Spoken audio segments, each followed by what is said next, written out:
Shalom saudara-saudara, apa kabar? Pada hari ini kita akan bicara tentang mimpi yang dari Tuhan ya. Mimpi yang dari Tuhan. Kita bersyukur bahwa di Alkitab kita menemukan bahwa Tuhan yang kita sembah adalah Tuhan yang berkenan memperkenalkan dirinya. Jadi manusia yang belum mengenal Dia, manusia yang kesulitan mengenal Dia, Tuhan membuka dirinya, memperkenalkan dirinya kepada kita sehingga kita mengenal Dia dan dapat menjalin hubungan, berelasi dengan Tuhan secara pribadi.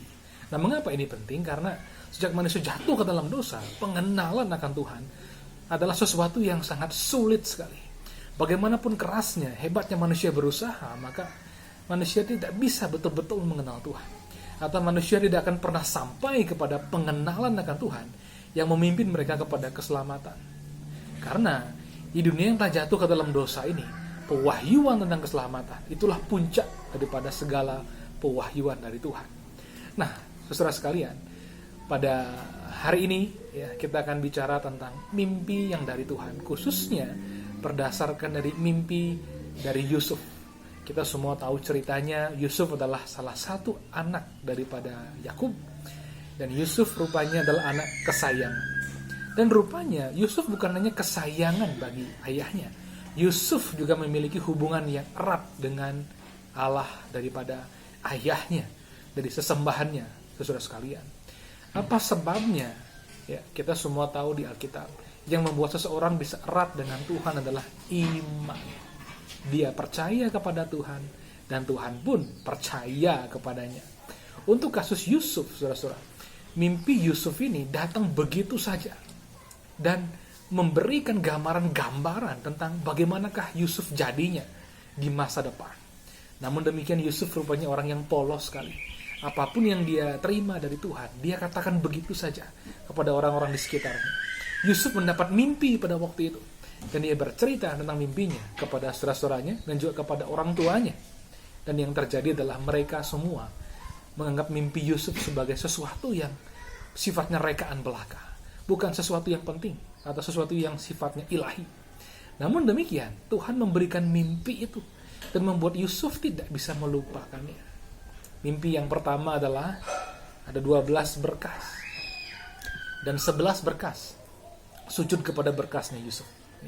Ini bicara tentang Yusuf akan memiliki berkas yang lebih tinggi. Yusuf memelihara saudara-saudaranya. Kita semua tahu ceritanya. Kemudian 11 bintang, bahkan matahari dan bulan akan sujud kepada Yusuf. Ya. Apa artinya? Rupanya di kemudian hari kita tahu bahwa Yusuf diangkat menjadi Perdana Menteri, orang yang paling berkuasa di Mesir. Nah, saudara-saudara, memang sebagai anak, di hadapan orang tuanya, Yusuf pasti adalah orang yang katakanlah harus menghormati orang tuanya. Orang tuanya punya otoritas tertentu kepada Yusuf. Demikian juga di mata saudara-saudaranya. Dalam hubungan keluarga bagaimanapun juga kakak-kakaknya harus dia hormati. Namun demikian dalam posisi sebagai Perdana Menteri, posisi sebagai pemegang pemerintahan tertinggi, semua rakyat harus menghormati dia.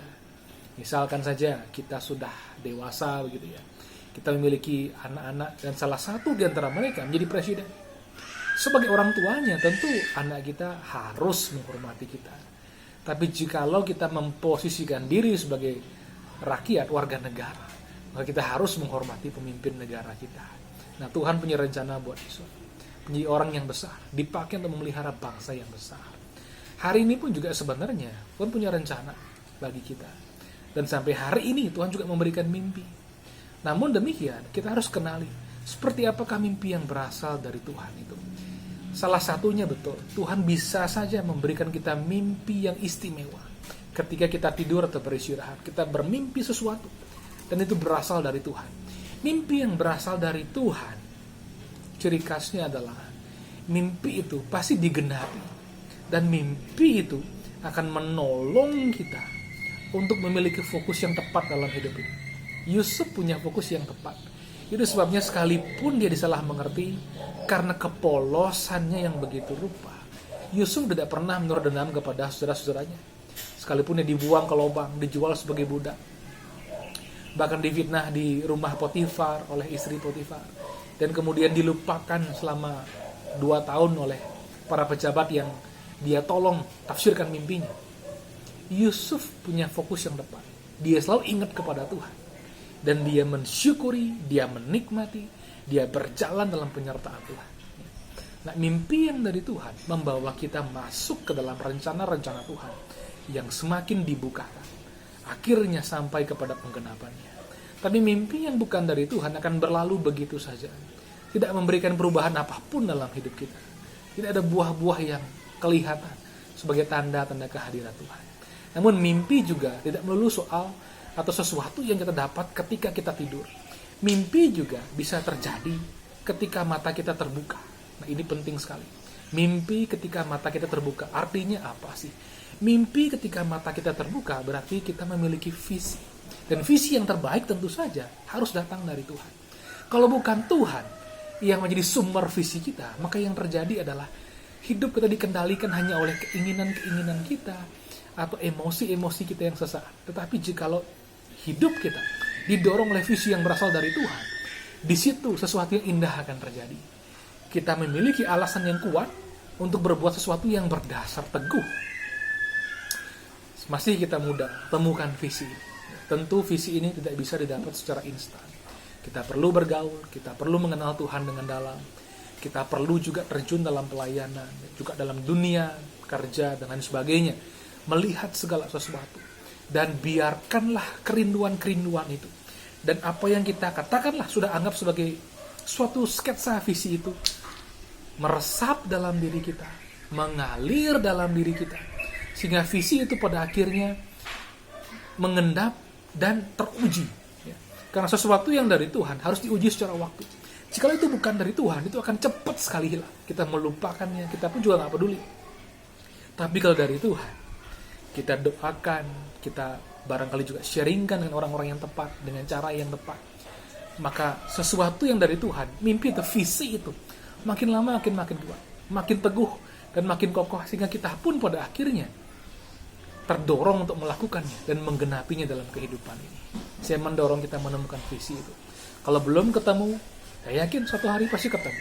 Bisa diminta juga dari Tuhan. Kita doakan, Tuhan, saya rindu mendapat visi daripadamu. Saya rindu mendapat hikmat daripadamu. Saya ini secara pribadi, Tuhan sebenarnya mau pakai bagaimana. Ya. Karena jikalau kita orang percaya, anak-anak Tuhan, mau dipakai oleh Tuhan, memberi diri dipakai oleh Tuhan, dampaknya besar sekali. Dan ketika visi itu semakin kokoh dan semakin kokoh,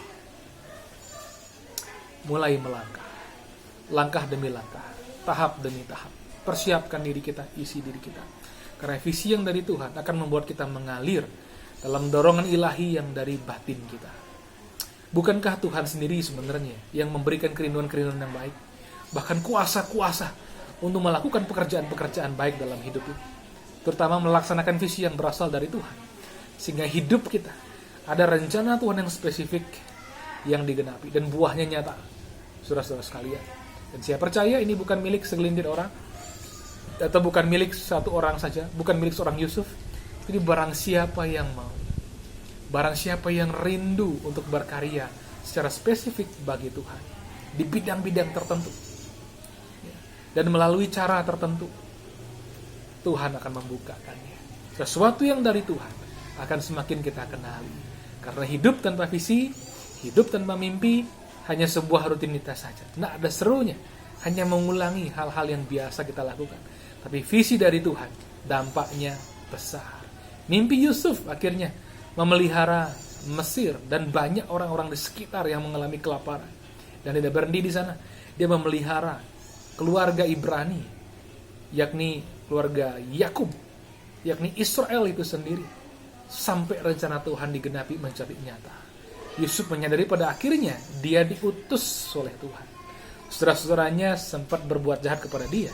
Tapi Tuhan memakai itu untuk mengutus Yusuf ke Mesir. Menjadi pemimpin di sana. Dan akhirnya menjadi berkat bagi banyak orang. Hidup kita ini pun juga demikian. Dalam Kristus hidup kita adalah sebuah pengutusan. Temukan visi dari Tuhan. Berfungsi di sana. Berikan dampak yang besar. Bahkan dampak yang kekal. Karena Tuhan memberikan kita hidup. Bukan hidup yang kecil-kecilan. Tapi hidup yang berdampak besar. Memang tidak selalu harus terkenal. Tetapi Tuhan mengenal. Dan berdampak besar. Membangun dan membawa pengenalan akan Tuhan dan sesuatu dampak yang sangat positif bagi orang-orang di sekitar kita dan dimanapun Tuhan membawa kita. Amin. Selamat hari baru. Temukan visi, mimpi yang berasal dari Tuhan, yang menggerakkan, mendorong seluruh kehidupan kita. Amin. Tuhan Yesus memberkati kita.